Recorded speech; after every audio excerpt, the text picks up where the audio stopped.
I think it's... What color would it be? The numbers just come up. You push and hold it. Really want the mic on for me? I don't think you want it. Oh, yeah.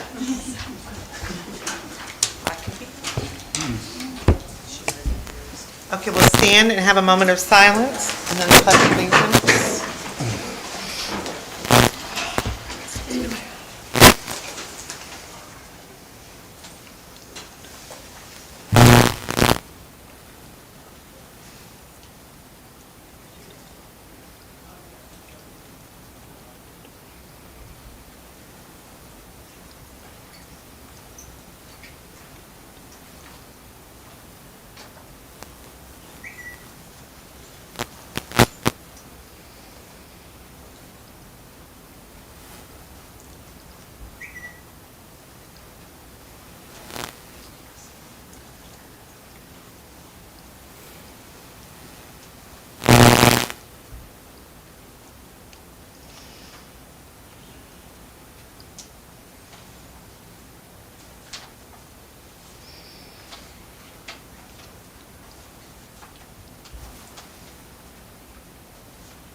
I pledge allegiance to the flag of the United States of America and to the republic for which it stands, one nation, under God, indivisible, with liberty and justice for all. Lena, do you have the list?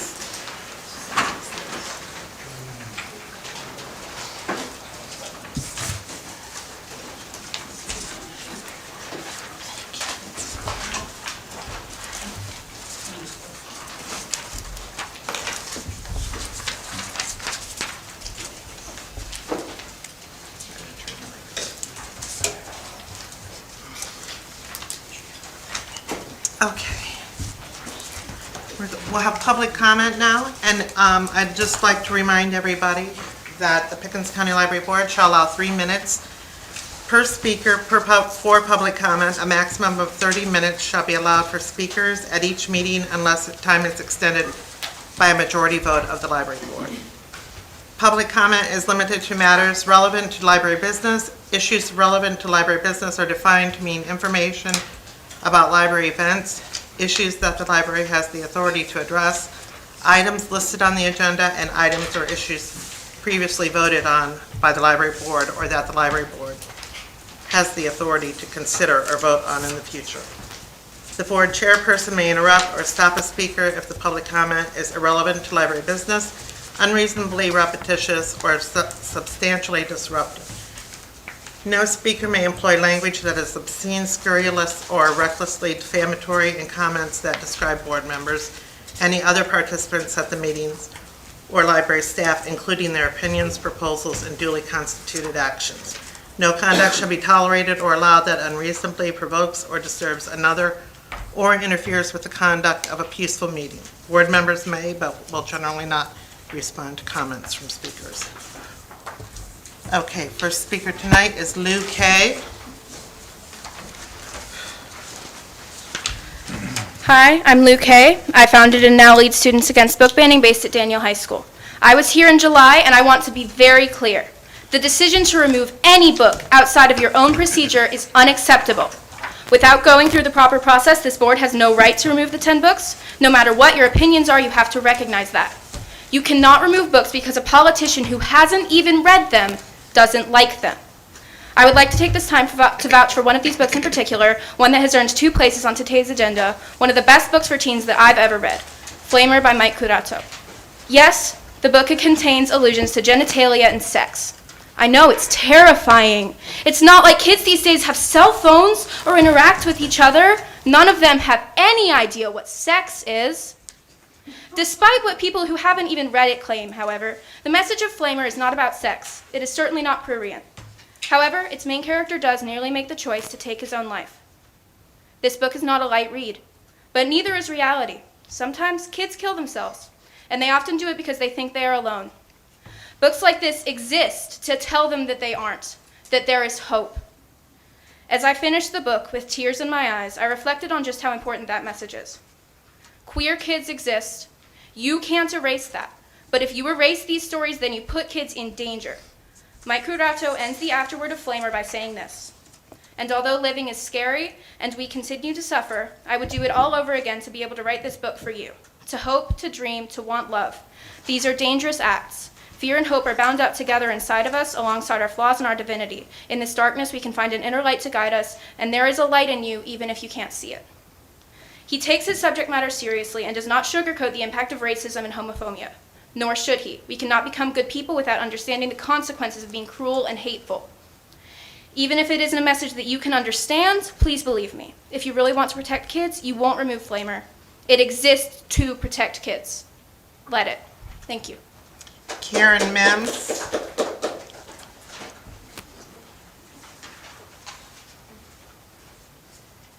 Hello again. 3 minutes at the podium at my local library board meeting started to feel so small compared to the horrors and crimes that I've been reading and hear about in the news. And I've been trying to remind myself that people take a stand when they believe in something, and where there is a fight, there is work to be done. And I truly believe in our public libraries and that they're vital to our communities. And so I just wanted to chat a little bit about our last board meeting. The last few weeks, I took some time to review policies that are listed online, and in reviewing the review of materials policy that you, our appointed board members, uphold and approve, I noticed several guiding principles and policies that were violated in our last board meeting. There was no formal review process for the 10 books that were presented by Senator Rex Rice.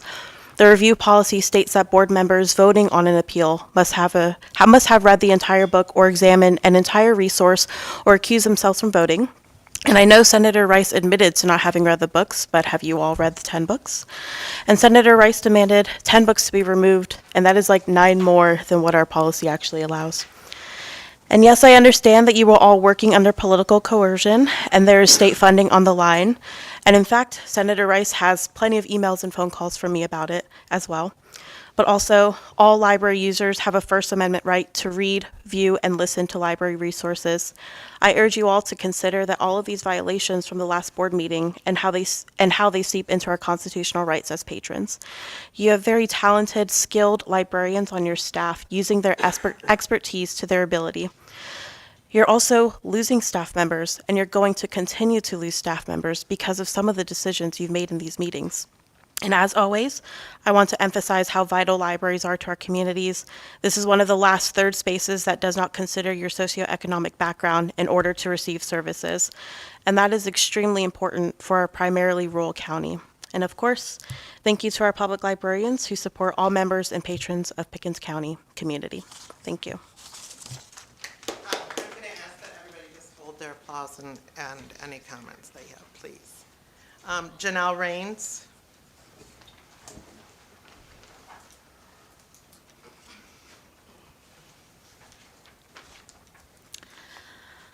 Books put ideas into minors' minds.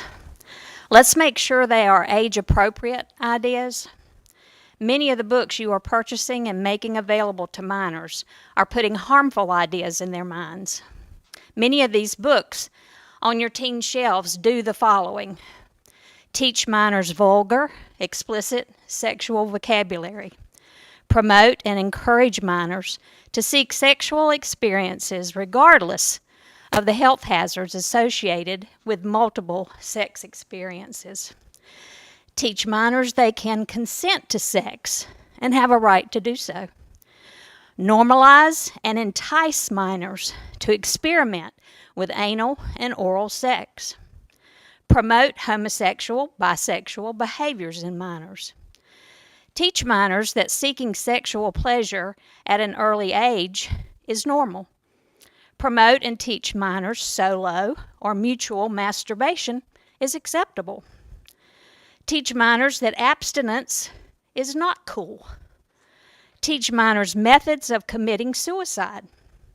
Promote gender confusion to minors. Advocate abortion to minors as a form of contraception. Promote early experimentation with sex with not just their peers, but also with adults. undermine Pickens County's traditional community standards of morality, encourages lack of respect for a parent's advice, entice minors to use illegal drugs, alcohol, cigarettes, and vaping, entice minors to watch porn videos, promote minors to entice other minors to seek sexual pleasure, causes porn addiction at an early age, entices minors to seek out more vulgar, harmful resources and materials, sexualizes minors before they are mentally, emotionally, physically, or socially ready, aids and abets development of prurient interest. If this board wants to protect minors, they will change all the policies that hinder that protection. If this board doesn't want to protect minors, God help you. Judgment Day is not a myth.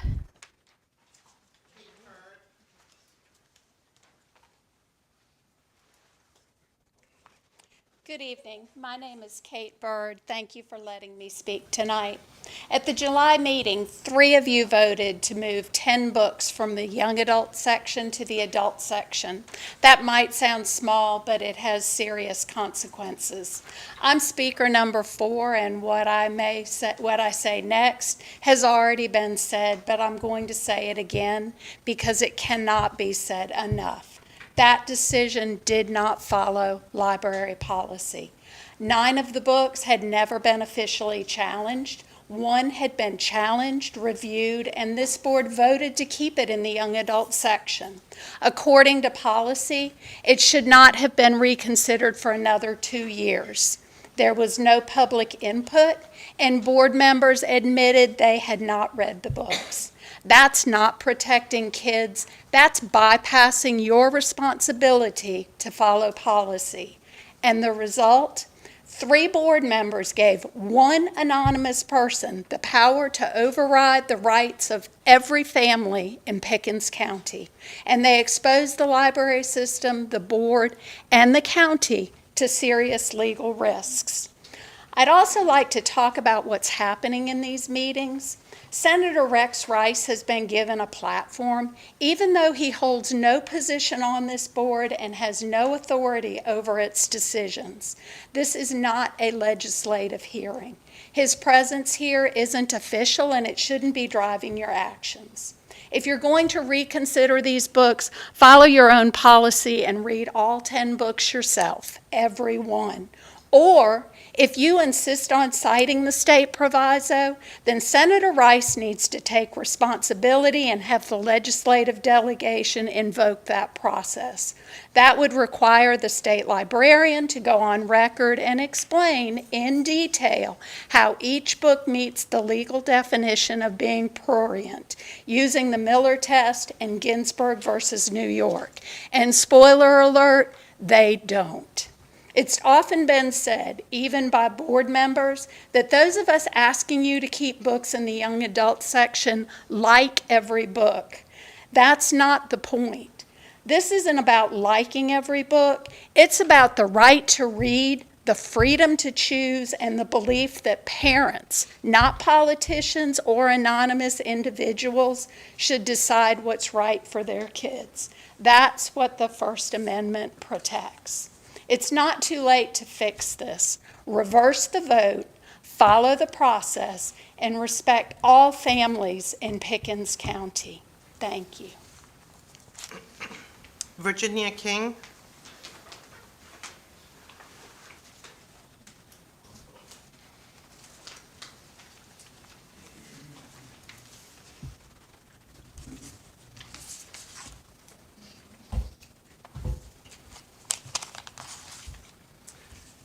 We must be careful what we allow our children to read. Their brains are not fully developed until they're in their mid-20s. The executive lobe, also the frontal lobe, is the last to develop. That is where we develop analytical skills.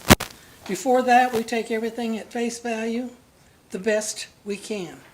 As a society, we should all have the goal of raising mature, moral adults. When children see pictures or read about horror and immoral behavior, they are not capable of analyzing them. immoral behavior appears normal to them. They may be aroused to perform immoral deeds. Case in point, two wealthy boys in Chicago read writings by Friedrich Nietzsche. He was a German philosopher and cultural critic. He is famous for criticisms of European morality and religion. He is often associated with Marx and Freud, who were against traditional values. These two boys kidnapped a friend, beat him to death, sodomized his corpse, poured acid all over his body so the victim would not be recognized and they would get away with murder. These boys believed they were superior and had the right to do whatever they wanted with no consequences. They were caught and spent the majority of their remaining life in prison. The books they read convinced them it was okay to commit these crimes. I think we can all agree that the crime rate in America has risen tremendously in the past several decades. Children's books and games have also become more violent and immoral. There is a correlation to what children see and read to immorality. Most of our library board would rather our children read about sexual exploits than to read the Ten Commandments. Those encouraging this behavior will one day regret their actions. God will not let it go unpunished. Brittany Fowler.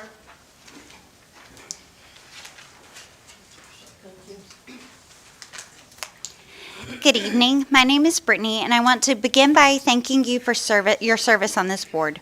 These are not easy times to serve in public roles, especially when libraries are being pulled into political battles they were not meant to fight. That said, I'm here tonight to express my deep disappointment in the board's decision to quickly cave to the political pressure of Proviso 27.1 by relocating books without reading the literature and having a full and open discussion. To those of you who abstained for those very reasons, thank you. This decision was rushed, it was made under political pressure, and it failed to acknowledge the systems that are already in place within this library to guide thoughtful, balanced, and community-oriented decisions. Our library already has clear and professionally developed policies for collection development, as well as a reconsideration process that allows patrons to raise concerns about materials they find objectionable. This process respects both community input and professional judgment, and it's worked for years. To bypass it now sends a message that political threats carry more weight than our library's mission and policies. Even more troubling is the board's willingness to act as though its only role is to comply rather than to lead. You were not appointed to be reactive. You are appointed to make informed, principled decisions for the good of the entire community. That means examining the language and implications of a law like Proviso 27.1 carefully. It means asking, does this serve our county? Does this support our values? Or is this simply a mechanism of fear and intimidation? By immediately removing books based on vague and untested legislation, the board has shown a willingness to censor first and ask questions later. That's not governance, that's not stewardship, and it's not the leadership that our county needs. Caving to political pressure, especially when it goes against our own established procedures, undermines this board's credibility, and it undermines the trust that the public has placed in both the library and you who serve our community. You have a responsibility, not just to avoid controversy, but to protect intellectual freedom, to ensure access to a diverse range of ideas, and to defend the professionals who have been trained to do this work with integrity. I urge you to reconsider your actions. If books are to be moved, it should be because this board, after reading the books and having a transparent and informed process, believes it's the right decision for our community, not because of fear of political consequence. Leadership requires courage, and I hope you'll be courageous. Ann Kaiser.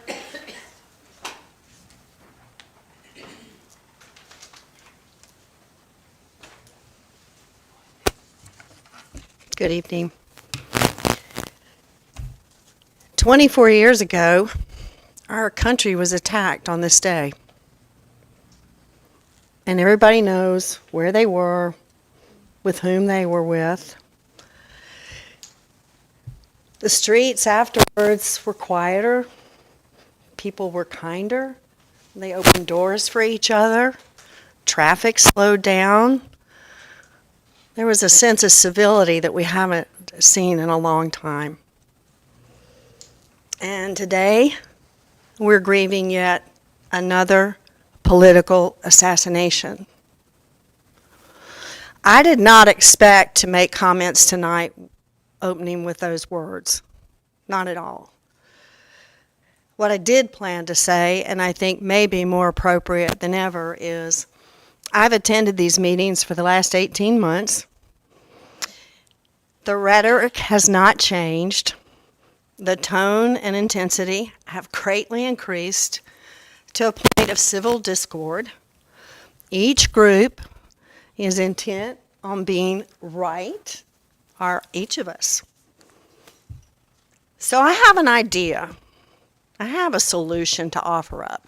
It may not be the right one, it may not be the exact one, but could we not take all this energy and time trying to prove each other wrong or right and redirect it into something constructive and take care of the values of this great community? We create a silent book club, which you're seeing across the country, where people come together. We could even actually change ours up and bring baked goodies, and they read for about an hour, and then they share what they read and just exchange thoughts in a very civil setting.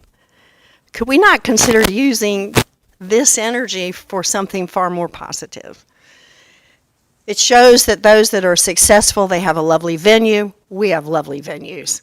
That there is staff and volunteers and people committed to make it happen. I believe everyone in this room would help make it happen. That doesn't have to be the actual solution. What I'm really actually offering is, can we not rethink this? Can we not redirect our love, our respect, our regard for who we are, for what our values are, and bring it to a positive light?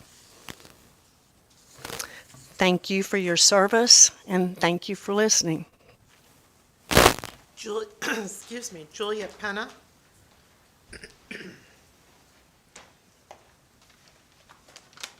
think Anne should have gone last because I'm repeating what the mantra of this meeting has been. My name is Juliette Penna, and I live, work, and vote and pay taxes in Pickens County. Thank you for your service to the library. I want to speak about the non-conforming vote held on July 24th that removed 10 books from their current sections in the into the adult section. This directly contravened the current materials reconsideration policy, a policy that you yourselves worked on together for many months. I was astounded that Ms. Pinkerton, Mr. Parton, and Ms. Miller saw nothing wrong with circumventing the policy due to political pressure. I had been so pleased how the board engaged to create the June library survey and was delighted with the results, which indicated that the patrons who actually use the library services love the library, its staff and programs, and expressed how valuable our system is to our community. Then to watch the board members with a prejudice against members of our community ignore the rules and yet again express their disdain for the library system and its rules. Religion, personal beliefs, or faith do not support ignoring policies and laws or discriminating against people that you are afraid of or make you uncomfortable. Members of the board, you have a chance to right the wrong and undo the violation against the Freedom of Information Act, South Carolina Code of Law, Section 30-4, and strike down the non-compliant vote you took at the last regular meeting. Please learn to have integrity as a board member. You must subordinate your personal agenda to the First Amendment, state law, and the policies that you yourselves helped create in order to have a vibrant library system that serves all of the members of our county. Thank you. Okay, did you cross this out? Matthew Hitchcock. Okay. All right, that is the end of our list of speakers. Moving on to approval of minutes. Did everyone have a chance to read the July 24th minutes? Do you have a motion to approve? I make a motion. Do you have a second? Second. Discussion? Anybody have any questions or anything on the minutes? I just want to point out that they're incredibly detailed and well done. And she did ask that we talk one at a time to make it easier for her to be so detailed.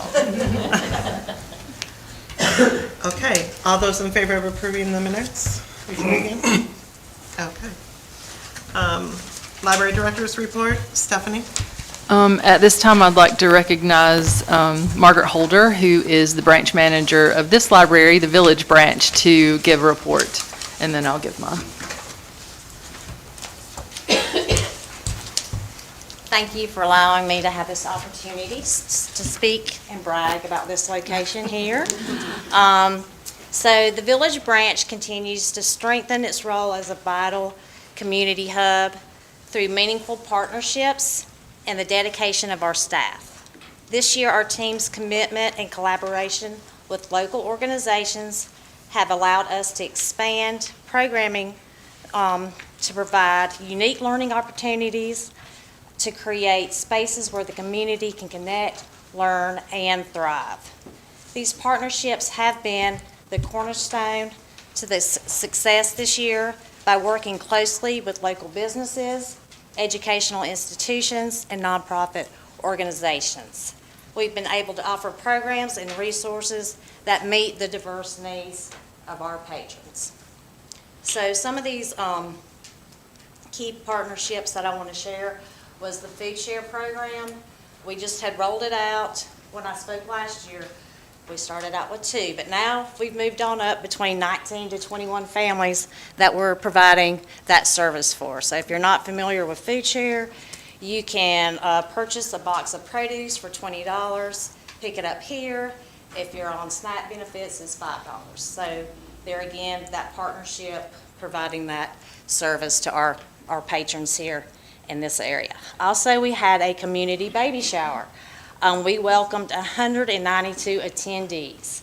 We had 20 vendors and organizations that provided resources and support for new moms and caregivers and expectant mothers. So we were so thrilled to build that partnership with those organizations to put out those resources for our citizens. Our story time, last year I reported, we had 3 outreach ones, which are Presbyterian, Holly Springs Community Center, and the Mill Church. We just recently added the Lakeview Christian School, and we do 2 story times there, one for the little ones and then a chapter level reading to the older students. So there again, staff are recognizing the need out in the community and going for it. The YMCA, we're building on that partnership. So everything sort of shifts in summertime. This room's not big enough for our performance for summer reading, so we go to the recreation department. The YMCA has summer camp, so their seniors get booted out. So their seniors came here for their Fit for Life program and their senior yoga, so it was a win-win for everybody.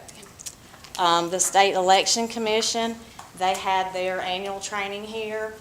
They're again building on that partnership and engaging with different organizations. Oh, can I stop? That's it. I didn't know. I would have talked faster. Okay. So building on the power of our collaboration, we have community experts, educators, and local organizations come in to deliver engaging and educational experiences. So for example, I included the homeschool hangout calendar. So we are partnering up with the Clemson Extension Office this year and 4-H. And so we're having a lot of new programs for the homeschoolers and their families to reach that area. And as I mentioned, or it has been mentioned in past meetings about our efforts with programming to do more quality, revisit how we're doing our programs. So we did have a Magic School Bus program, and the attendance started dropping off. So we put a pause on it. And so staff got together and said, well, we still need to meet the after-school middle grade. And so we discussed several options. Well, we came up with Wildcrafts. And we changed the date, the frequency of it, so we had our first one, and we had 54 kiddos show up. So there again, just by taking a pause and redirecting, and then talking with parents saying, when's a good time for you to come in? Is it right after school? Do y'all need to run through McDonald's first? And then, just to get those logistics figured out. So off to a good start on that. So I'd already mentioned the performance with summer reading being at the rec center. We went from 1,344 to 1,500 attendance for this year, and if we would have had it here, we would have only had 700 for the year. So that's double by just partnering with the rec department. And our theme, if y'all don't remember, was Color Our World. So we had a fun program with that where Home Depot had donated 6 trash cans to us, and we had book characters on them. So we hosted 2 paint by numbers events. So we had families come out and kiddos paint. That was sort of stressful, but anyway. They didn't stay between the lines, but that was okay. All was good. So we selected 6 locations here in Pickens to install them. So instead of having a litter pickup day at that particular location, we partnered with Palmetto Pride, and they provided us with reusable grocery bags with 2 trash bags, gloves, vest, safety instructions, and the locations to the recycle centers. So those 6 locations, we either did an outreach event or a presentation where when we installed them, we handed out those bags. So right now they're at the Pickens YMCA, the Pickens Rec Department, the museum, Holly Springs Community Center, and the Doodle Trail, which I have to go back to the Doodle Trail because that installation was, we had a blast. So we did it with our stories and snacks, and Chief Beach, if y'all don't know him, he's awesome for us. He read Pete the Cat. We had Pete the Cat there, so we had fun, entertaining the kids, and they all got their bags. So then now, as a family, they can go out to their neighborhoods to pick up trash and have that, plant the seed, don't throw the litter because you'll be picking up this trash. So anyhow, we still have 1 more trash can to go, and that will be rolled out here pretty soon, hopefully. So there again, making those connections with our community businesses, partners. That way it's a win-win for both of us. So wanted to mention that we have secured 2 grants. One is the Be a Friend Pollinator Habitat Grant, which actually each location is participating in that grant. So when you leave here, if it's light enough, if you go around to the back side of the building, you'll see there's an area that is gravel and all that. So they're already designing where the beds and that will be for the flower garden. So our volunteers have been great, making great progress. So I'm excited to see how it all turns out for that grant process. Also, another grant a staff member secured for us is called Fly Through, and it's the bringing the science of migration to the library. So we'll have some exciting programs tied into birds. Upcoming event, September 19th, Friday at 5 o'clock. Charles Hood, a local author, will be here with his new book, Looking for Space, My Pickens Journey. And he will also have his books for sale, which the proceeds goes to YAMS. So we're super excited about that. So this could not all be possible if I didn't have a great staff that's dedicated to, serving what the mission is all about at the library. It's so empowering for them and for me. They're doing what they like to do, and, it's a great win-win for the community, for us, And it shows in the customer service that we're able to give because we're in a positive, friendly environment. So, and this is just a stepping stone as we look for some momentum to carry us through the next year. So, my 3 minutes is up. Thank you. May I say something real quick? I just wanted to let you know, first of all, how wonderful it is to see on the website all the things that the different branches are doing, and how refreshing it is to hear of all these wonderful things that are going on. And it's no wonder that the survey was as positive as it was for the library system. So thank you, Margaret, for all your hard work, and everybody at Pickens. I especially have liked the trash cans, looking at them. They're wonderful. So, I mean, I'm just blown away by your ideas and motivation. So thank you.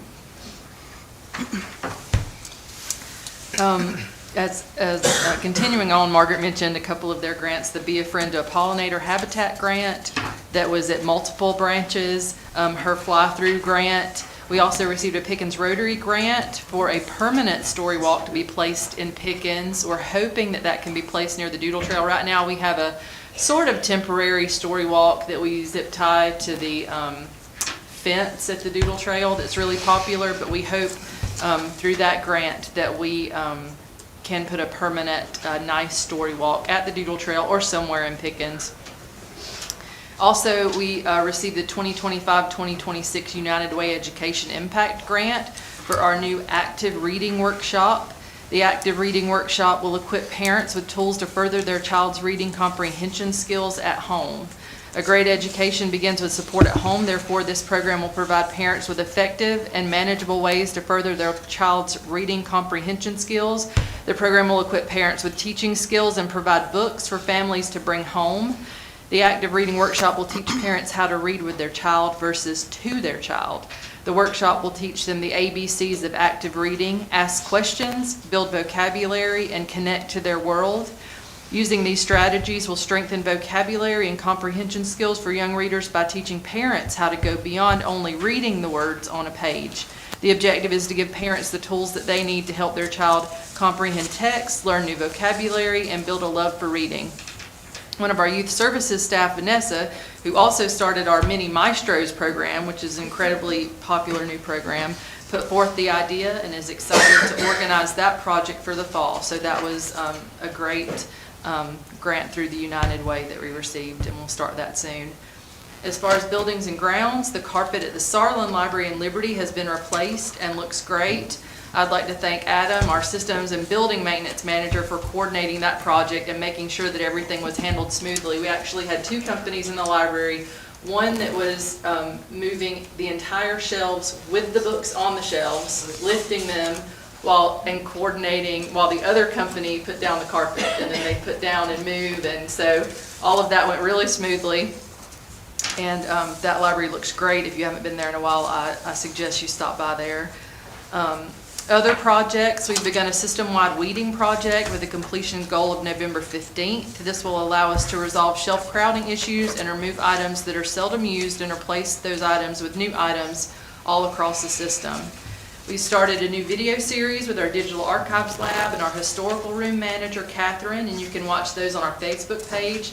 She travels around Pickens County and records videos with information on historic buildings, historical figures, and stories within Pickens County. I'll be meeting with the Dean of Libraries at Clemson University tomorrow to discuss several potential collaborative projects between Clemson University Libraries and PCLS. And September is Library Card Sign-Up Month. In our case, it is Library Card Sign-Up Month. And we'll be sharing videos and information online about the many things you can do with the Pickens County Library Card and ways that you can sign up for a card, replace a card, or encourage a friend to sign up for a card during the month of September and be entered to win one of 5 Big Into Energy Labubu's. Staff vacancies, we currently have 5 vacancies, including 2 full-time circulation positions at Easley and 1 full-time circulation position at Central Clemson. The interview process is complete for our floater position and our youth services manager, and we're in the selection process for those 2 positions. And that's my report, if you have any questions. Madam Chairman, I have a question. Go ahead. Did you hear anything about the renovation? Updated from Ken or whoever? I met with them recently. They are right now installing all of the HVAC. We're going to try to meet with the project manager at the beginning of October. We haven't set a date yet. I just talked to Ken about this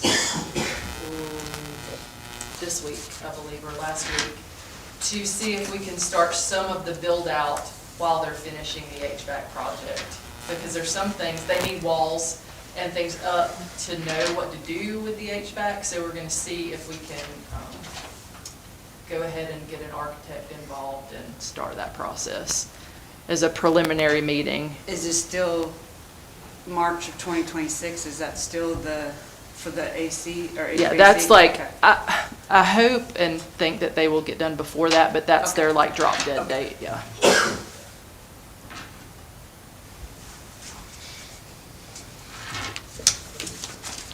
Okay, the financial report. Okay. I just wanted to say, I did see Ethan's library video. It was very good. We have some really good ones coming too. For the financial report, there were a couple of things that I wanted to point out. The data line on there that I've highlighted that was not in our budget that we submitted to county, Ralph has put that there. That usually comes out of books. On our budget, it's books, but it really means circulating items. So that data line is our Wi-Fi hotspots. So I've asked him to move that back into books. If you take it literally, you know, but it has always, in the years that I have been here, meant circulating items. So either way, that's what that means. That's what that's there for. State aid has been processed through the state. We have not received it in our bank account yet. I think it'll be there soon, tomorrow or next week. So we have not started spending that. I told staff not to spend until we had it in our account. So once we get the go-ahead that it's there, we'll go ahead and start spending that. Is that coming in 2 increments? We will get the first one, and then we will have to certify again. So yes, it's 2 increments. And then I gave you the Munis report. After the Munis report is the email from the county CFO regarding the renovation budget and the reserve account. The amount for the renovation budget is $425,000. And then he says the amount in the reserve account is around $2 million at this point.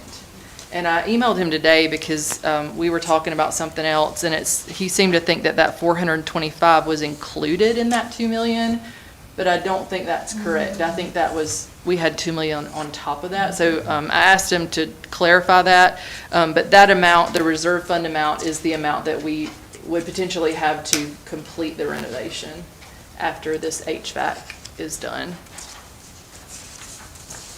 Does that budget look sufficient to complete the renovation as designed, or? Well, we're not sure yet because we have to get a new architect and go through that whole process.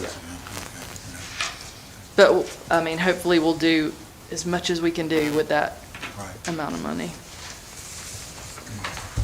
But everything otherwise is going well. Madam Chairman, I have another question. Is it okay? Yeah. Can we use the information from our other architect? Can the new architects kind of work off of that, or they can't use I don't believe so. So the money that we used already for another architect is wasted? Lost. Yes.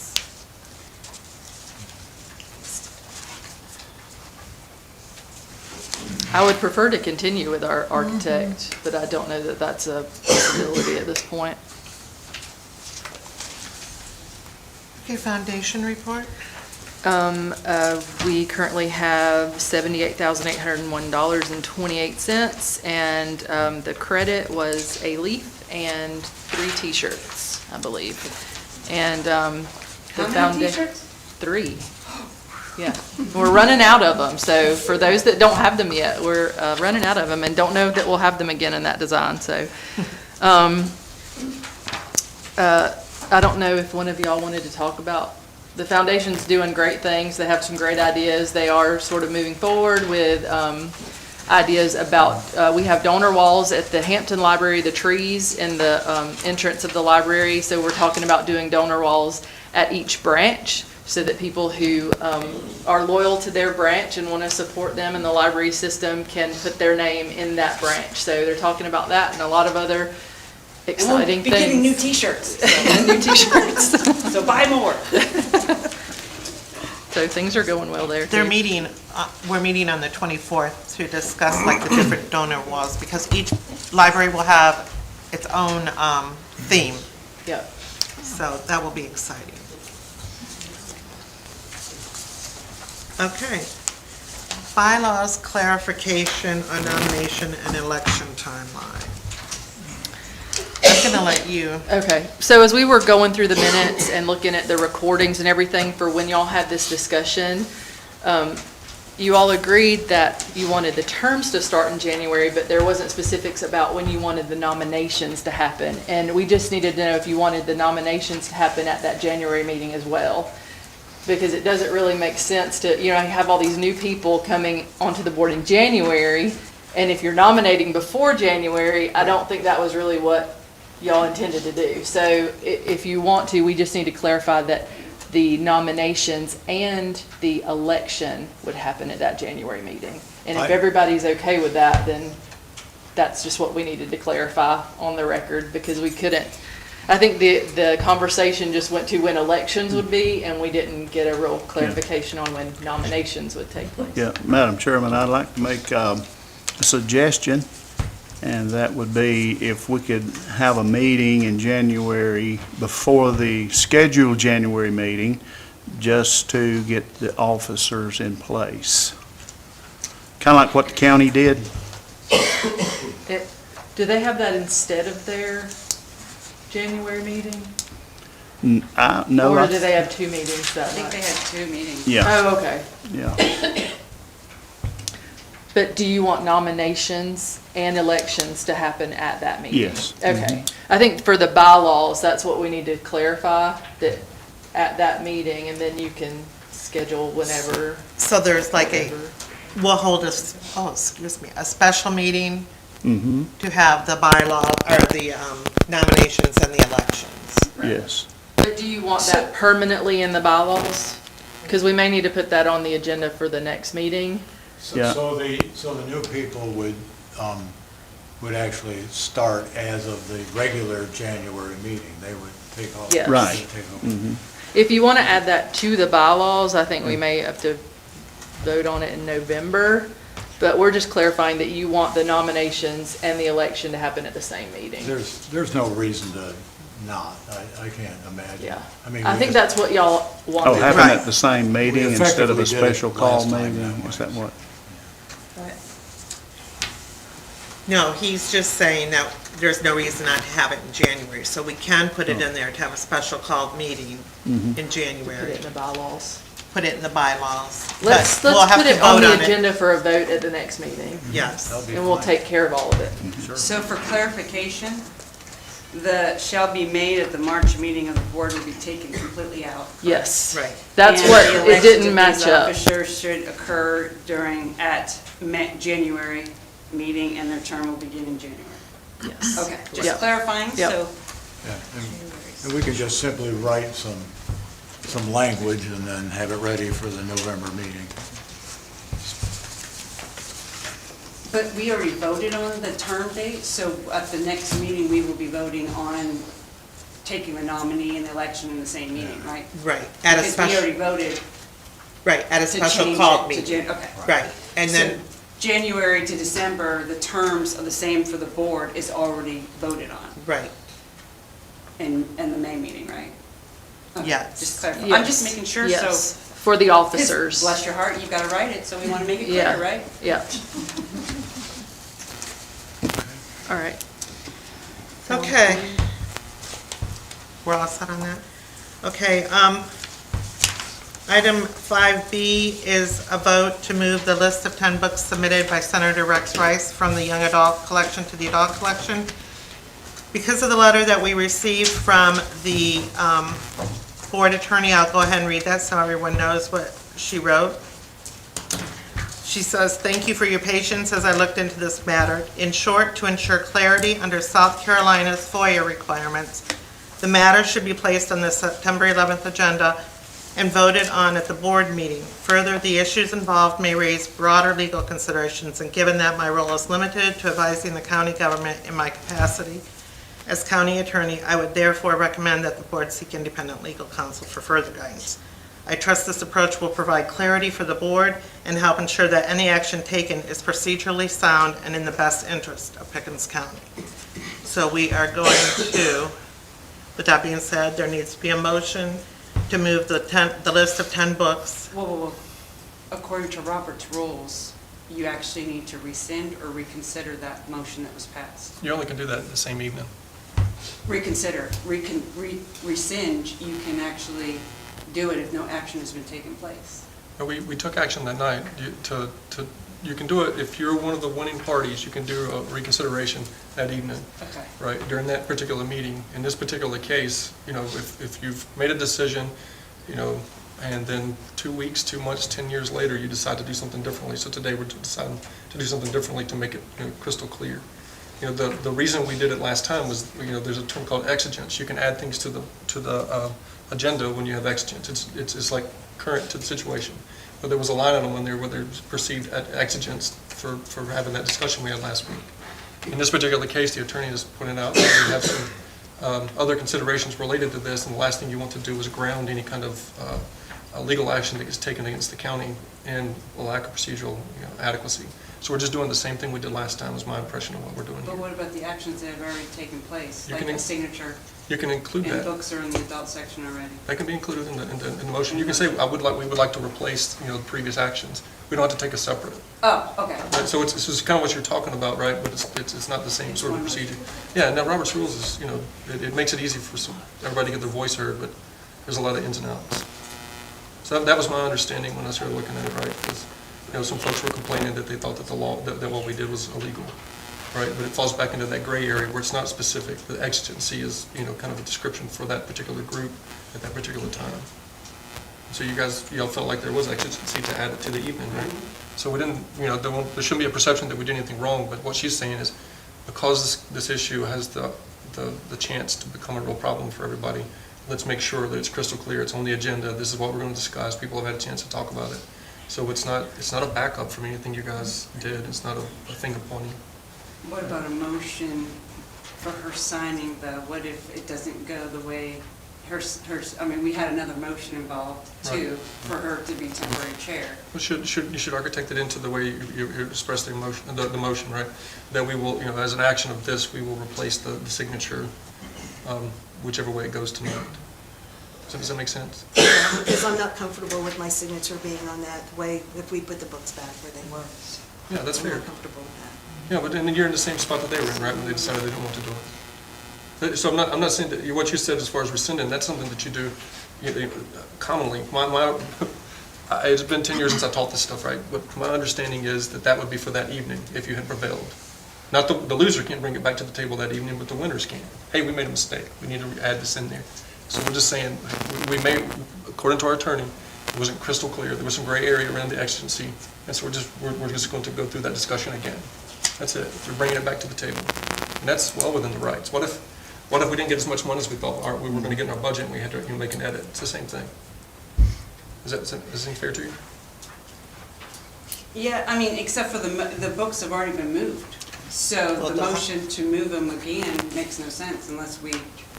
It'll go back just to the way it was. Books will go back. But I thought young adult was changed to teen. Has it not already been changed to teen? There wasn't a vote or anything on that. No, you were going to do a survey. It's still open. Survey's still happening. So teen is still up in the air. Yes. So...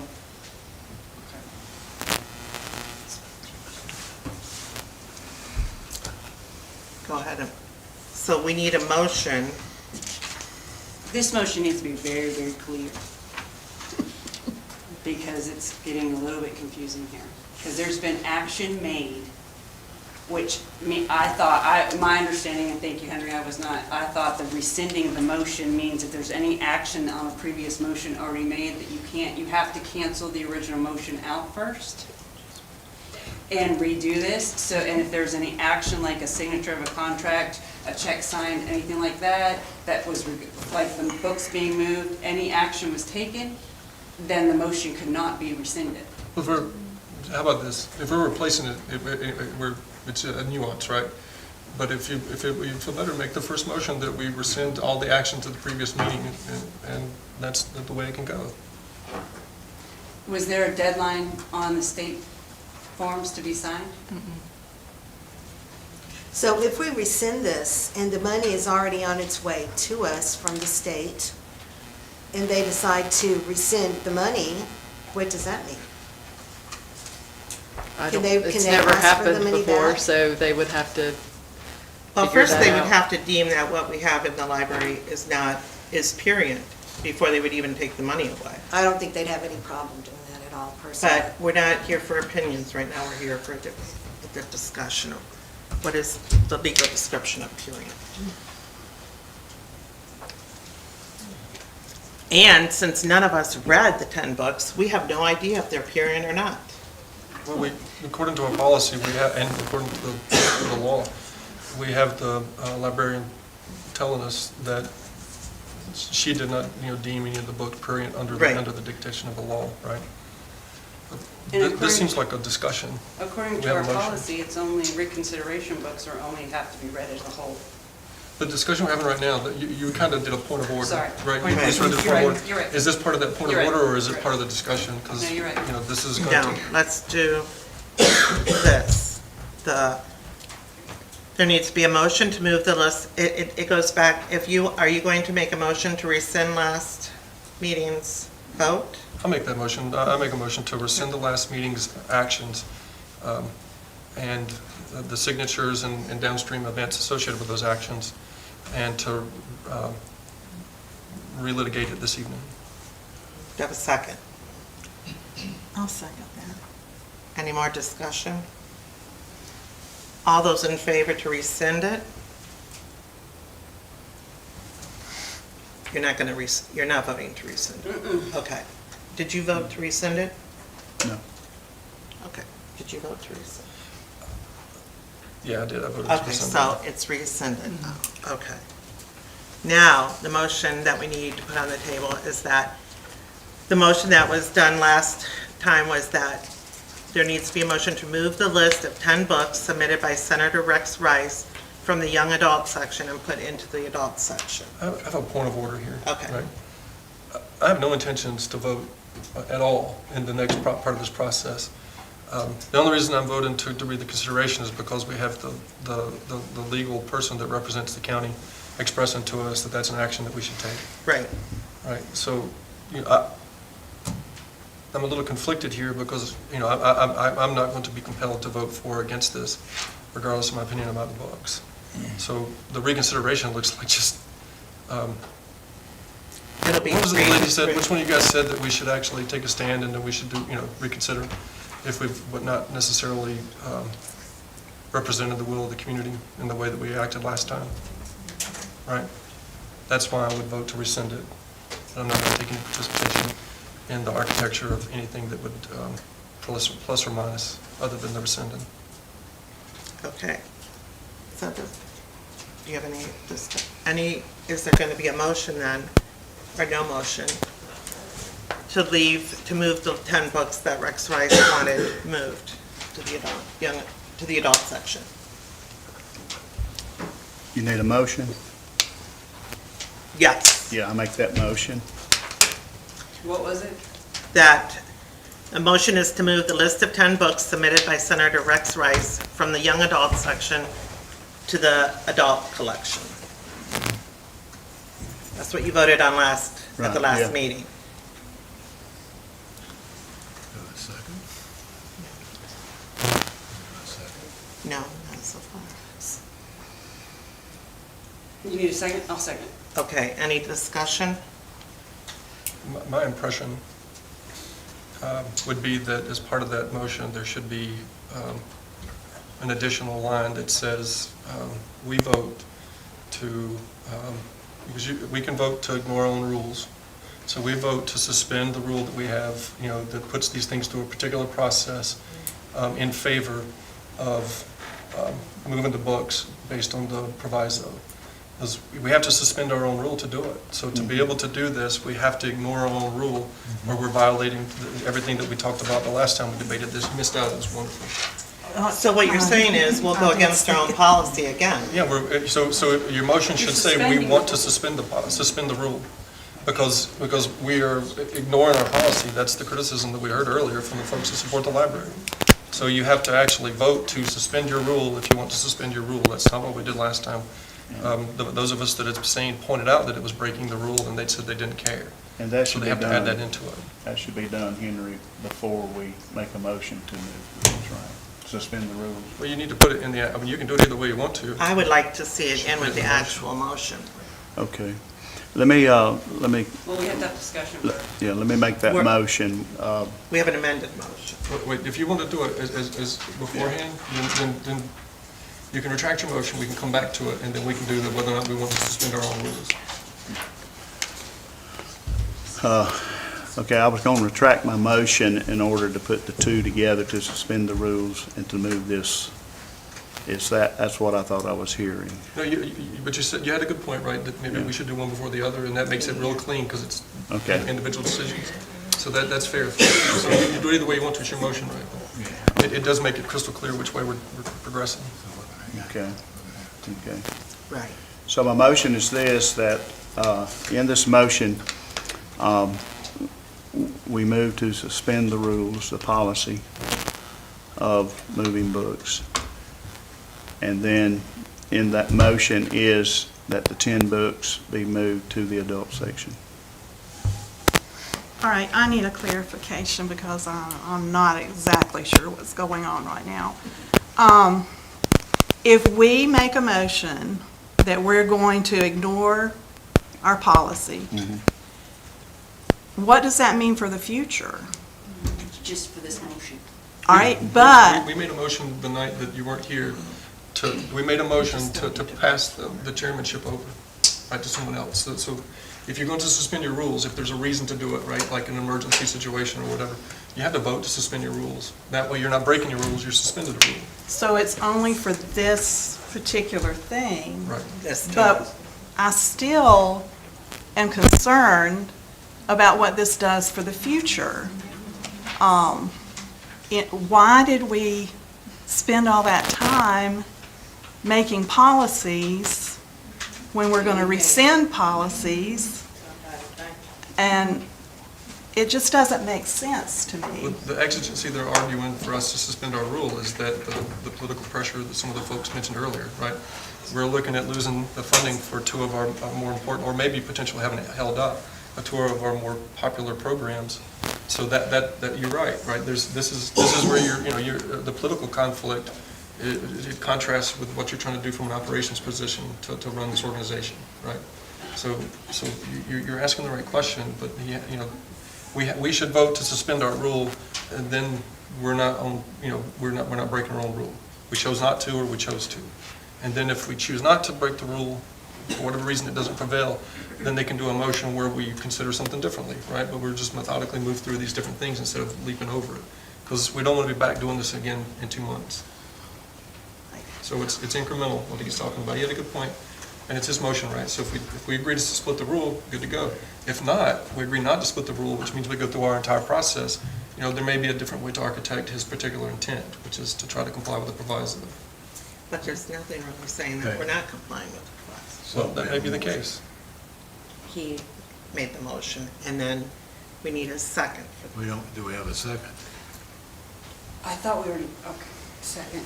I thought we already, All right. so we were in discussion. Yeah, I kind of, We missed this. I don't think we had a second. I And she just had a second. question. I'll second. All right. So your question, I guess, was part of the discussion.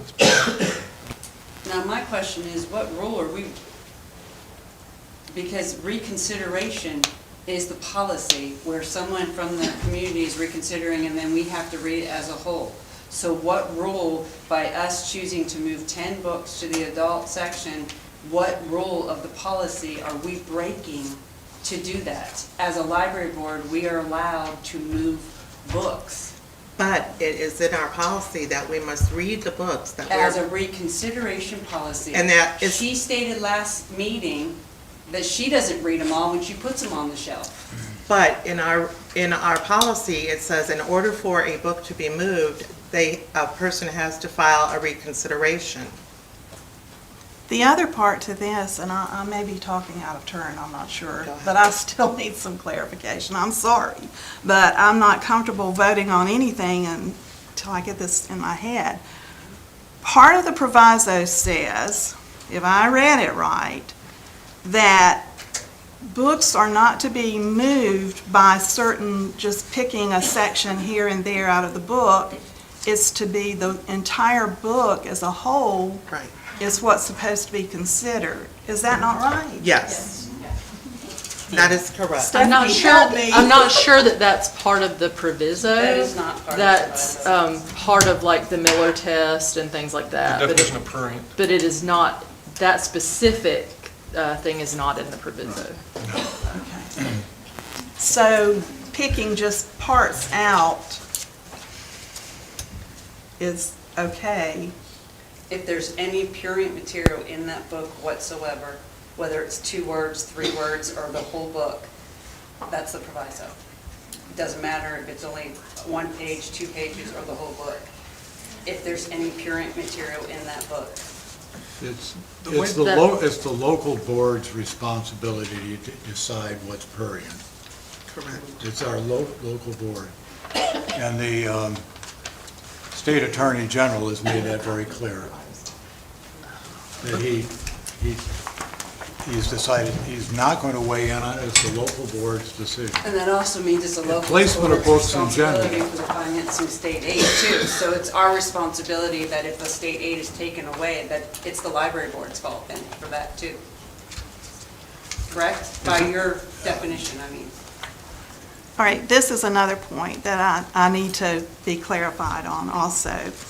So, and from what I've heard from Senator Rice, it's only if citizens in a particular county object, they're the only ones that are subject to the funds being taken, but like another county next door could have those same books in the same place, but their funding is okay because nobody objected. Is that correct? That's correct, according to the senator. Okay. So, to me, if the state is going to have a proviso, it should be across the board for the whole state. Why are certain counties picked out to have to? What Stephanie pointed out at the last meeting was the definition of prurient has it's a legally specific definition, and it says the opposite of what she said a second ago. It specifically says that it's the intent of the whole book. It's not one section of the book. And the reason it's the intent of the book is if you had a book about a guy that had served and gotten a Congressional Medal of Honor, and it described in lurid detail how he got it, the rest of the book is about him being a teacher and motivating kids, and that was the reason why he did it. By her definition, the whole book is about murder and killing, right? That's just not the way prurient works. It has to be the intent of the entire work. That's, that's like across the board, right? It has to be the entire thing. So your point is correct. She said that the 2 or 3 excerpts from each one of the books didn't meet the definition of prurient because the entire book wasn't that, it was just selected. So what happened was these books with a certain amount of excerpts, not the intent of the whole book, was in contradiction to what the definition of prurient was. So what you said is 100% true.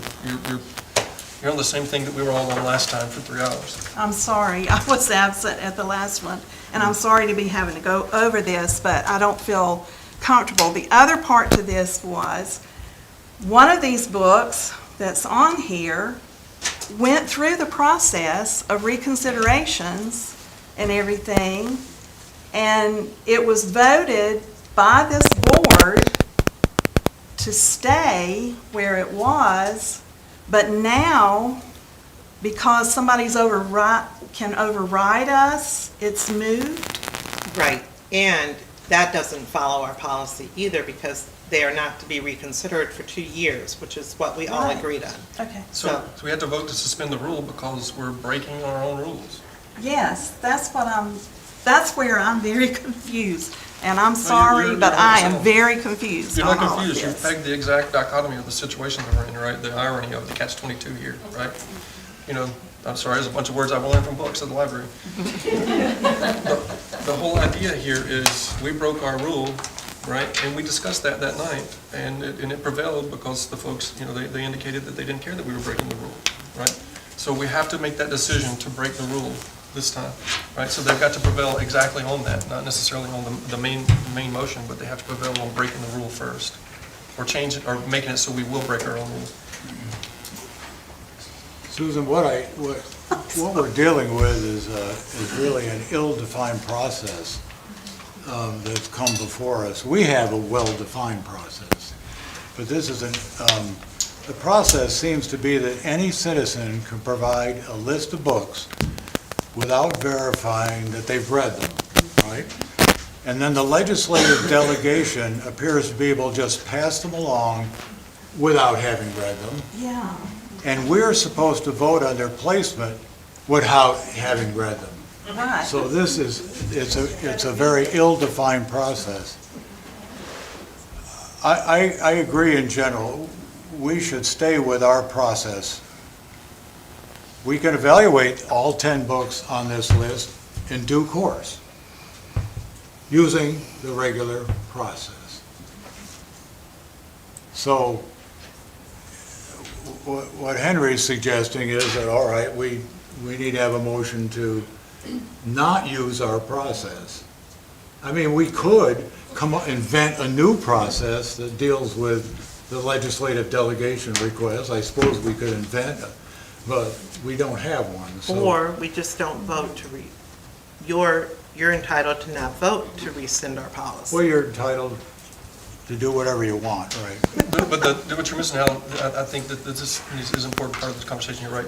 You're talking about what we just automatically say is great. We'll do this without going through a process. The reality of it is what the proviso basically asks, and what the prurient piece of it, the description is.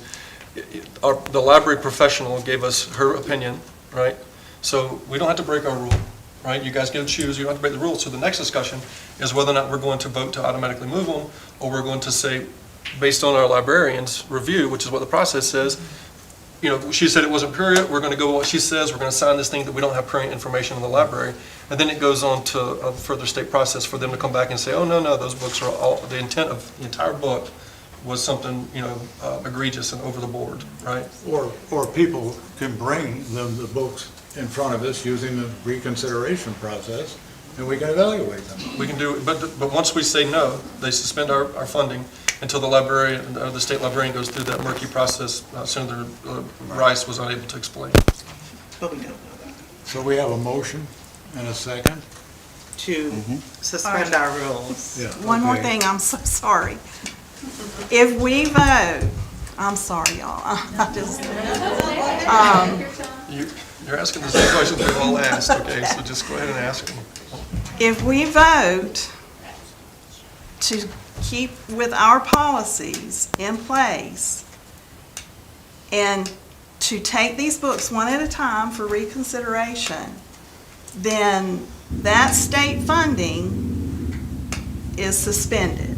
No, if you... We don't know that it will be suspended. That's right. It has to meet the definition of period. And First, the delegation has to vote to write a letter to the state librarian, and then the state librarian will actually just go through our certifications, which is, we have a collection development policy, we have all of those policies that y'all worked on, and then to say that we don't have anything that's prurient. But the certification process that I've seen just says that you have all these documents in order. So because this is new and different, she's going to have to figure out a way to then provide her opinion on whether things are prurient or not based on the entire item, which then but we put everything in place, so it's the parents' responsibility. Right. Those are the policies we put in place, and that's what they had wanted. So our policies I was just are gonna say, if this vote fails, then you're not moving the going books. against the policies. I think that's where it gets confusing. Right. We're not going against. If you, If the books aren't moved, you're not going against the policy, and then you can decide, hey, we're gonna do these one by one, they need to go through the process, you can call it, you know, you can decide what happens next. On the next vote. But Senator Rice said no money. but he doesn't know, because he stood up here and said, I'm not sure. Oh. So, He But said, the same thing is, I'm sorry, No. but the thing is, and this is just my opinion, because I know it's not the same as everybody else's. He said these list of 10 books are red flags, and that he knows that they probably will go to the delegation committee and have a vote and we might lose our state funding from that. So as this board last month, we tried to vote because we didn't want to lose our Wi-Fi hotspot. We didn't want to lose the programs. So we were voting, if we moved these 10 books, we kept our state funding, we kept all these programs, and these parents can still give the children in the teen section the permission to get these books again. So it is all of our policies being used as one. it's not. I'm sorry, go ahead.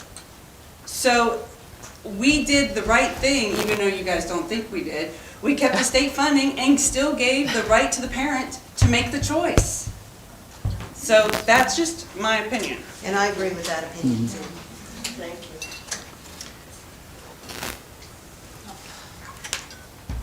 you. And basically what we're looking at, we're taking a chance on losing that. And there was great concern expressed at our last meeting of losing the Wi-Fi for those in need in, I guess it was the Dacusville area. That was a great concern. Well, I take that chance, and as Elisa said, the books are not being completely gone from the library where they cannot get the books. They're moved to a different section, to the adult section. Parents can you still have the books. We're still in compliance with what Senator Rice is expressing his concern concerning the proviso of getting the state funding. We comply with that. We get the funding, and I don't see what the I'm big going to deal say is. something here, because the two of you keep bringing up the Wi-Fi, and I brought that up because the question was to Senator Rice, do you realize that by denying our funding for the library, that you are hurting the most vulnerable in our community by not providing hotspots and that? He was not aware. That my point was to make it clear that he was not aware. And obviously, nobody else was aware of that either. But that's not the reason. That's no reason to go against our policies and take 10 books that nobody has even read. He said it caused a red flag. I don't know how he can even say that because he didn't read the books. And none of the delegation read the books. So to say it's a red flag, he was not correct. That was his opinion. So I'm going to call for a vote now on. Can I say one thing? Yes. The reason I wanted to sign that certificate is because of all of the complaining about the Wi-Fi spots in Dacusville. And I knew if nobody signed it, there's no way we're getting that state money. I said, maybe if it's signed, it will be considered. You did not know that we wouldn't get our funding. It had to go through a process. Nobody knew. I'm talking.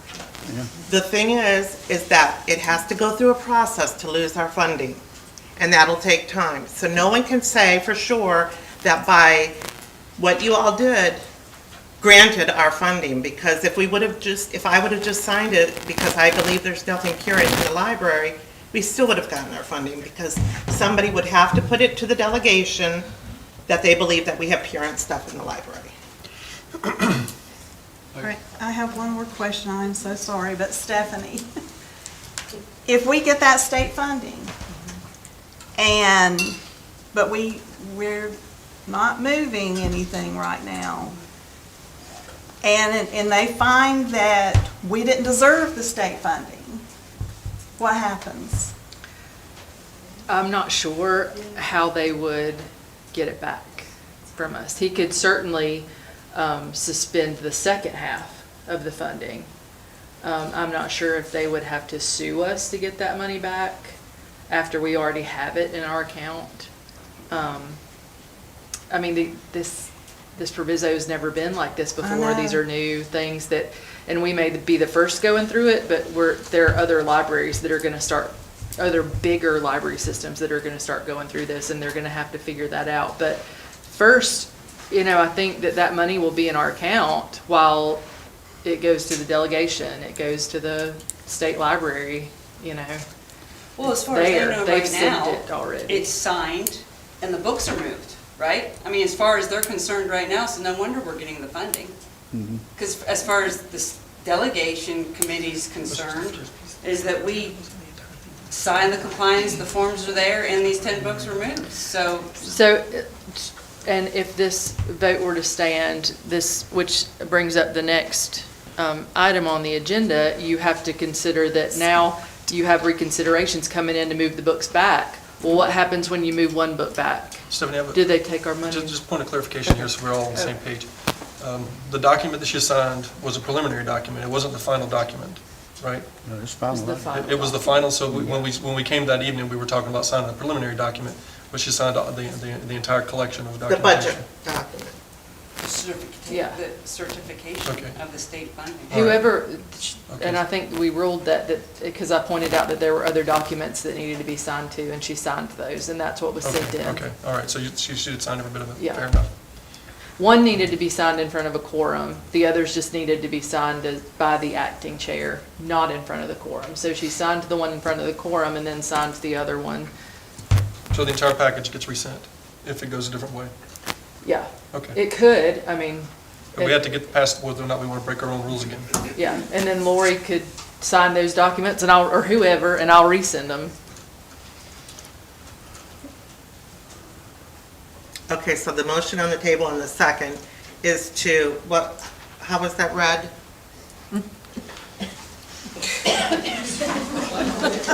It's on page 86. Yeah, exactly. Okay, so Danny's new motion is to suspend the rule of our policy, and Alicia second. Which is the policy to the reconsideration policy, to suspend that. And move For the these 10 books. That's going to be a second. Yeah. So all those in favor of rescinding our policy? Suspending, sorry, our policies. Just for these books. Just for this decision. For this. For this decision. Yeah. Do we need to combine this with the vote that's on the agenda, or are we adding another vote? We added a preliminary motion and working towards that. Okay, added a preliminary vote, okay. So before you get your vote, I'm going to abstain on the purposes I said earlier. We went through it in details last time. There's, as everybody can see, if you, I'm sure most of the folks here probably watched the video. There was a robust discussion last time, and it was, if we lose employees, we don't care. If this happens, we don't care. It wasn't this, well, we feel so compassionate about keeping these programs. And at the end of the day, I think that's the response that came back to, through the channels that got us to this point. The coercion associated with this vote is crystal clear here. What they were just saying a second ago, to justify. I'm not going to participate in that. It's not good. It's not good government. It's not good leadership. It doesn't represent the people that we're all here to serve. And so whether I would not want my children to read the books or not, it's immaterial to the idea that we want to break our own rules, suspend our own rule that you guys all worked on. I wasn't even here when you did it. So, I'm not going to participate in this. It's not good government. Okay, so Henry abstains. All those in... Repeat it. Could you repeat it, Lena, What please? he wants? The motion. No, the that's on the motion. table. Yep. Repeat everything. Danny's new motion is to move the suspend the rule of our policy, the reconsideration policy. That's all he said. Do you want to add in there anything? There is, the other motion added, but I think this one must be dealt with first, correct? Right. But she's saying just reconsideration, and I thought it was, it's just the reconsideration. Whole policy. The whole policy. Reconsideration policy is the one you just said. That's the policy that we have to read the book as a whole. Right. Well, there's a whole process there. Somebody has to apply, then we do this, and we read it, and the librarian does report. There's all those things that you guys put in there for considering But that's the books. reconsideration policy. Yeah, the whole You're policy. voting to suspend that right now. A yes vote would be to suspend the current reconsideration policy in order to then move these books. As a temporary, Oh, yeah, only this on. but it still can set us precedent for It needs to future. say It could always have. Okay, so all those in favor of suspending our policy, our reconsideration policy, raise your right hand. All those opposed? Okay, it ties. abstain. It dies. All right, now, with that, now we can go on to the motion to move the list of 10 books. This is the motion that was made at the last meeting. To move the books, the list of 10 books submitted by Senator Rex Rice from the young adult collection to the adult section. But that doesn't have to be the motion that you do now, right? We just voted not to break our rules, so you can do whatever you want. Do we not choose to go through this process? Right. Right. So it doesn't have to be a reconsideration of the, it doesn't have to go back to the motion before, it can be whatever motion gets put on the table. If you want to rescind it, I mean, take an action specifically to replace that one tonight, right? The motion is waive what we did before and do this without breaking our own rules. Okay, so I would make a motion Somebody. to waive, to rescind what we did last month. To replace it, that's Ty, right. to moving the books, to going back to our policy and following our policy and leaving them in the young adult section where people have to follow the policies that we put in place in order if they want them moved. That doesn't have anything to do with, for clarity purposes here, we're talking about whether or not we're going to sign a document that says we don't have prurient information or not. That's what you're doing. So if it's, you got to architect your motion for that particular purpose, not, and include in it that we're going to, replace whatever we did last time. That has to win, right? You Well, we can have to include it. get these 10 books. Lori, you're going to replace what you did last time with this. The action is moving the book. It's the repeating what we did last time. The action is moving the books. So you're replacing, rescinding and replacing what happened last time with this vote. And you can read To that move. vote. The vote is to either whether or not we sign that document saying we don't have prurient information. Do you have that there? That wasn't a vote last time. It was just an item because she had to sign the form in front of a quorum. That was the problem. That's why we got in trouble, because we had a vote when there was no vote on the agenda. So we couldn't have voted whether that state, whether we were in compliance with the state, we couldn't have brought a vote forward? A motion sorry, forward say that saying again. we wanted to vote for compliance, whether You we were in can't, because compliance? that went against the FOIA. It needed to have been an item on the agenda for a final vote. So that's why we have to But you rescind. just said it was a non-vote, so the state quorum, the state That's aid true. was in front of a quorum, was on the agenda. Yes. So we wouldn't have been able to bring a motion forward that we wanted to see who thinks to sign this form that we are in compliance. We couldn't have brought that motion forward? There was the item on the agenda was to sign a form in front of a quorum. You can't then add a vote to that, is what the county attorney is saying, because it's FOIA laws that if you have a final vote, you have to let the public know that you're voting on something. It was not a voting matter to sign. The idea was that I would just sign it in front of a quorum. So if the There's- board didn't agree with you, we couldn't have voted on that? No, that did not need to be voted on. Good to So know. the motion last time was a de novo motion. I mean, Right. Even though it had the appearance of being linked, It was it really not. wasn't, no. It should not have been brought up at Shouldn't that have been time. linked. All that should have been done is I signed the document. There was no opinions, or anything like that. It was just, it needed to be signed in front of a quorum.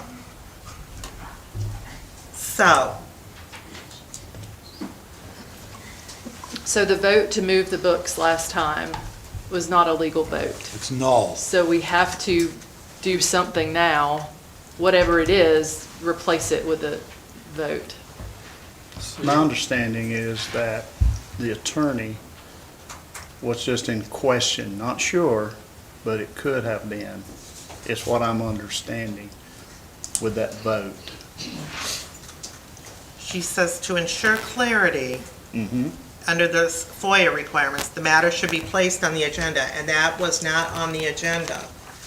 That vote was not on the agenda, which is why it goes against the FOIA, because it was not on the agenda. So it was a legal matter that's at hand. So anything that we ever talk about that's not on the agenda is against FOIA? A Every vote. single meeting? A A final vote. vote. A vote. If you want to add something to the agenda, when it says under new business, you bring it up, it goes on the next agenda, But we can't vote. but we can't vote. It's just brought up on the next agenda so that the public has a right to know what is on the agenda. Unless it is an emergency. Right, and that was not an emergency. Was not discussed as an emergency. And furthermore, Yeah, we that kind of made it, it was an emergency where we're going to lose state funding. We didn't know we were losing state funding. You can't say that, because they would have to deem that it was period. And you don't know that we would lose state funding, especially when no other library would lose state funding for leaving the same books there. That is like prejudice against Pickens County. And Danny, the principal thing is, we never voted to add it to the agenda. No, So, I mean, it should have been brought up at the so last. you can, No, we it's go on the back. agenda tonight. Well, we go back, a legal matter, okay? The attorney makes an opinion. And so now, okay, you know, I put a request in, but I was okay with it since this wasn't a legal matter, okay? Everything be done out here. So, with that said, okay,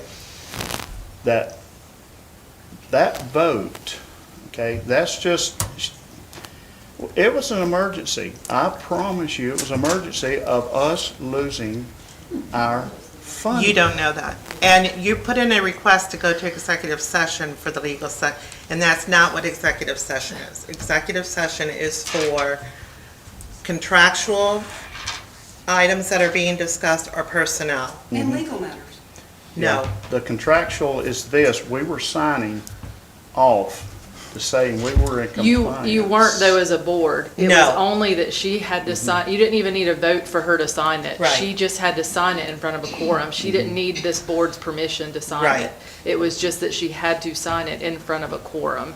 That was the item on the agenda, and then it turned into a vote, which makes it illegal. Well, it could go either way, but. Okay, so let's get a motion on the table that we can move forward. So, do you want to, You need to rescind, I guess, the previous vote, and then vote on this and read this, I Okay. believe. We don't have to have a vote to rescind it if it's Okay. illegal. We don't. okay, no, because it wasn't. But we can have a vote to replace it, Okay. right? So it's, And so what do the you? motion can say, based on the questionable legality of the last, we'd like to do X, Y, and Z. Based on the legality of the last vote, we want to move the books back. No. No, What are you looking at? no. Based on the legality of the last vote and the agenda. Read the item on the agenda. I'm looking at the agenda, and I don't see that. Just ask The agenda. 5B. someone if they have a motion. Right, we can do it. Okay, so yeah, that's what I was, so due to the legality, we're going to vote to move the list of 10 books submitted by Senator Rex Rice from the young adult collection to the adult section. I believe That's your motion. If somebody will make the motion, yeah. I Is just that made your the motion. Okay, all right. Well, no, I don't want to make that motion. Right, so I'm going to rescind that motion. But, I mean, the way that you wrote it is exactly the consideration that you're looking for, right? So, the way you just said it. Actually, since it's stated that way in the agenda, I'd say the motion has already been established. So point of order, in large bodies, the president of the body is facilitating and not normally going to give a Make vote, the right? motion. But in small body, the Roberts Rules is very clear that if someone has a motion, then they put the motion forward, the chairman does the motion in the event that there's, not a motion going forward, right? So you can participate 100% like everybody else does. It's totally different because it's a small body, and we're a small body. 7 is not 50 or 100 or 200. So in your case, you made a motion, if somebody seconds it, this thing moves forward. And then we all vote on it. And you got the way she wrote it, right? So for the love of God, we don't have to go Yes. through this again. I mean, Yes. You got it perfect the first time. So Laura, if you want to make that motion, we need a second, discussion, and vote. Okay. Okay. Motion to move the list of 10 books submitted by Senator Rex Rice from the young adult collection to the adult collection. I make that motion. You second it? Second it. Are you, that was the one I had on the table. I thought the motion that you had Take the was. wind. It's your motion. And they can blame it on Lori for making the motion to begin with. Okay, so all those in favor? I would point out again that I'm going to abstain. We just voted just a few minutes ago, because of the contrast and the ironic contrast. We just voted not to break our rule, this breaks our rule. Right. So I'm going to abstain again, just not to go through everything we talked about last time. You can guys go back to the video. But all of those things, and also, we just decided we won't break our rule. All those in favor? All those opposed? Okay. And I abstain. And he abstained. Okay. Okay. Sorry, Stephanie, I was like reading it the other way. That's okay. so- I wish I was a parliamentarian. I wish I need to take some classes or something but to help Are we be, still to in be old more business? helpful. Are we still in old business? No, we're still in this line item. No, we're done. We're done? How are we done? We just voted on it. We just voted not to do anything, but y'all still have some stuff we have to sign. Oh, Some she stuff has we- to get the documents. Okay. I can bring those forms back to the next meeting and we can put it But we have to on vote on the action. Are we going to, you guys want to sign something that says we're not doing pure information there, or what? What are we doing? No, we don't. I have to do it in front of a quorum, so I will have to sign them at the next meeting. But we have to vote on whether or not we're going to move forward in that direction. We, Do we not? there's no vote on that signature. I can just sign it. That was the whole deal. Yeah, but the next step after that is that we don't, someone has to say we don't have any prurient information in the library. Right. That's what you're Chair, doing. right. So that happens automatically. Not the motion. Right. It's not, we don't have to vote to do anything, means no just you sign that. action is Stephanie, Yes. we don't have to have a vote that we believe. Sign the form. Right. You do not. You just have to, the chair has to sign it in front of a quorum. And what about the other documents? That's not a vote either. You do not have to sign those in front of a quorum. They just need to be signed by you. So you'll have to decide whether or not you want to push that to a vote. You don't have to, but you guys can make that a vote if you wanted to vote, right? We tried that before and we Yeah. were told no. They We're not can't, allowed to do that. there's no vote. There's no vote. You have to have some form of a vote if we're going to move in that direction and say there's no prurient information. The whole board has to say that there's no prurient information. You can just sign that for us. Is that what you're It's not telling us? required on that form. I'm abstaining, but, you guys, y'all- It's not required on the form that we have a vote. yeah, but for us to take action on something like this, It never. It's just not required. It's, the only requirement is that the chair sign it in front of a quorum. So it doesn't matter if the rest of us don't agree with it, she gets to make the decision for the board. elections have consequences. You're the chairman. I stand by it. I believe it. I stand by it, so. We're one board, Henry, didn't you notice? That's not me. That is the way that the state librarian has done it. So it's not like I'm saying, whoa, it's me. I'm not So- saying that that's the case, but we're all on the hook here for this decision, Yeah. right? If we don't have any action here that says we want to do X or Y, right, there's no, the clarity she's talking about is missing. I'm just saying, I am going to abstain, right? I'm not going to vote in it, but to me, it feels like there should have to be a vote for this action. You're talking about it from an operational perspective, do I have to sign or not? My opinion is our board want to go do this, or does our board want to do that? Right. I want to make a motion that we vote on signing of the proviso compliance sheet. That we take a vote if we are in compliance or not. I want to make that motion. Can we do that without it being on the agenda? I'm No, sorry we to bring that cannot. up. But, hang on, Denny, you can say, you can ask to table this, right? Okay. Until we have a discussion where we can vote on the. Right, okay. Okay, now, when this comes up again, and they put it on the agenda, and they say it's not a voting item, Yeah, but then what? That piece, right? We can push anything we want to a committee. We can push anything out to do more consideration or work on it, right?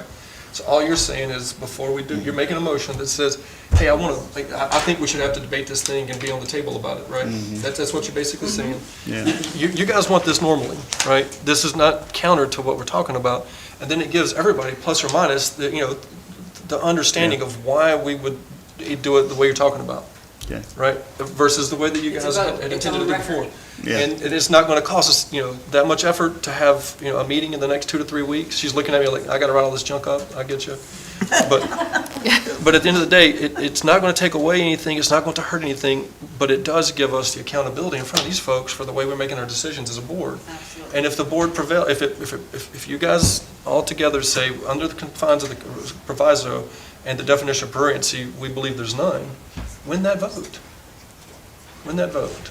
Don't give the critics the satisfaction of being able to criticize whether or not we're trying to take action in front of the community transparently. It's like complaining about me cussing, but then reading about a bunch of lurid stuff in front of a bunch of kids, right? It's okay because you're passionate about the issue. It's not for me. There's a hypocrisy on both sides, right? Me taking advantage of the situation here, and then on their side of the fence being willing to say stuff, but then wanting to penalize others. Well, that undermines the debate about whether or not this is right constitutionally. Don't put us in a position where we don't make the decision, we don't say this is explicitly what we want to do, because it undermines the actual argument we're trying to have here, which is about protection of freedom of speech. Not whether any of us would have our kids read those books under any circumstance. So I'm just asking here, right, because, you guys are where I'm getting here, right? I'm not changing my position, but I do believe that this should be in front of the folks here. That's just good governance. I do too. Well, I want to table this motion to further discussion. I'll make that motion. Yeah. But, okay. So are you making a motion to put it on the agenda for the next meeting? Yeah, that's what I was Is that saying. you're I have another meeting immediately, right, as soon as we can, so we can go through and put it on the thing and tell everybody we're going to vote. And then everybody can call all of us and raise hell at us if they want us to do something differently. All right, so we will have a special call meeting, but Yeah.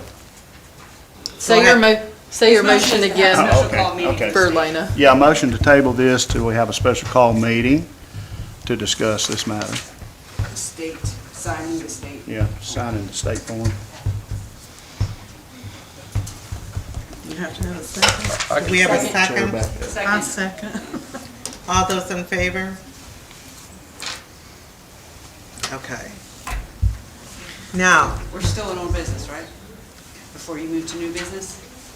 there was nothing else left on old business on the agenda. I was just gonna bring up old stuff that we're supposed to have meetings from old meetings that are not, we've just like discarded and not added to any. Like the executive session we were supposed to have for the director's evaluation, that's old business, we've already talked about it. So there's no, when is that gonna happen? You just need to let her know to put it on the agenda. I thought it was supposed to already be. on the Or agenda. you can wait to motion period in new business. Right. But it's old business. The chair doesn't owe us bringing it back to the table. The chair has to make sure the meetings can happen within the time constraints that we have, that we can be prepared for and whatnot. I mean, the role of the chairman is to decide what goes onto the agenda. Okay. Right? So the best way to do that is to build the working relations with each other to get stuff on the agenda. I've never been on a board where the board itself was productive if people were militarizing use of the agenda, and I don't think that's your goal. No, but we also needed to get the evaluation form and everything completed before, and the work session, before we did her And we evaluation. do have a volunteer to help us with that, so as soon as So we there was schedule it. really nothing to go into executive session for because we haven't We have to do the evaluation in executive session. Right, true. but we don't, I thought we were going to have the work session before the evaluation. We're talking about the strategic stuff so We that approved we the can give timeline, reports. which we were supposed to have the executive session last month, according to the timeline that we had all agreed in July. I think that what we're all talking about here is the intent of it is to be deliberative in a August. first pass of this process to give her a good evaluation. What she said, what she's talking about is, we said we'd have like a classroom strategy deal, have somebody come in and kind of walk us through so we can pick some priorities. Right. Then when we have her, it's one thing to talk about the history, right? This is what you've been doing, and then you have to dictate like this is the vision for where we want to go. Well, we haven't even done that part, so we do that part and we do the other. That can But happen isn't the exact same day. The evaluation for the director, what should we already do for the year? I mean, isn't that? Yeah, it's due for the year, but this is the very first time through, and we just created a process. We can't start bitching about the process not being part of the process when we all agreed that we were going to go through this thing and work the kinks out of the process. So you're right, I'm not saying you're wrong. What I'm saying is, we can have the person come in and walk us through the strategy stuff, and then we can go into a discussion where we all give her feedback if you want to that same day, or it can be within a week of each other. Does that make sense?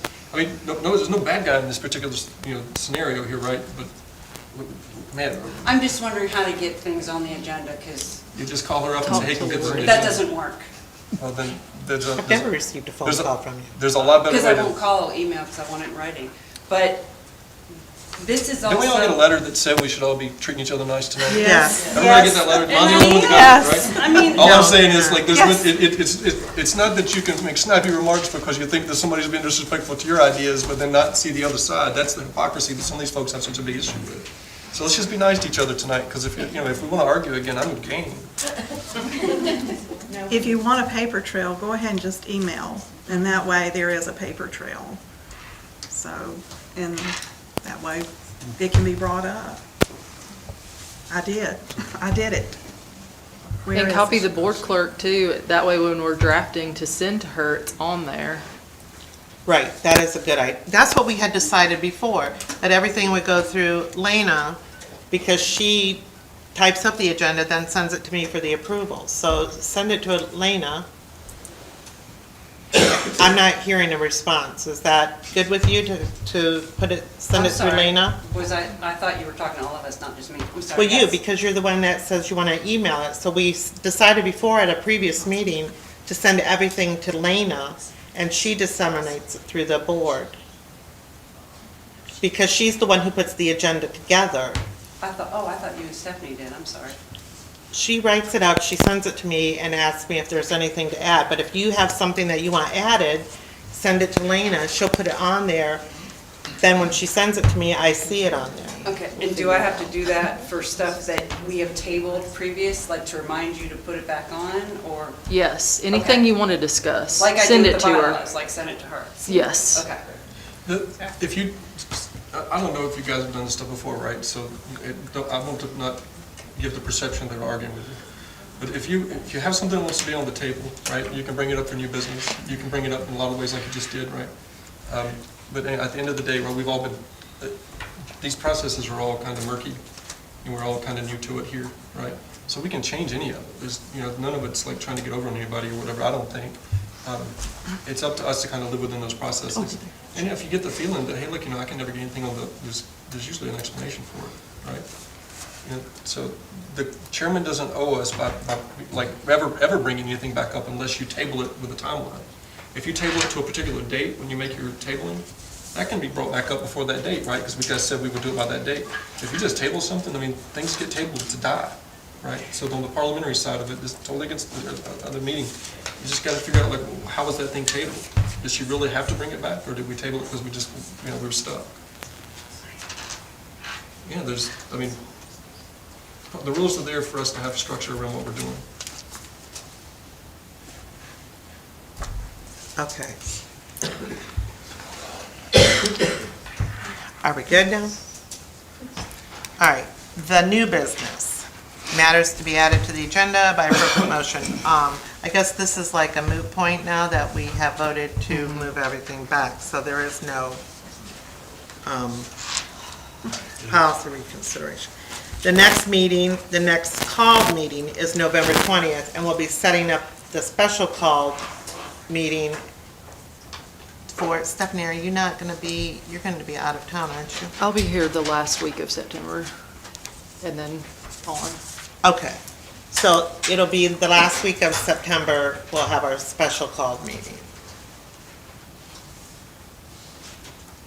Yes? And then we need to set a date for the workshop as well at some point. Yes, you want to, Give me a couple dates. okay, we just need a couple things to do. Okay. Okay. I mean, and agreed to do it. Workshop, and I think, can that be decided at the Okay, do I have a motion to adjourn? Motion to adjourn. Second? Second. All those in favor? We're done.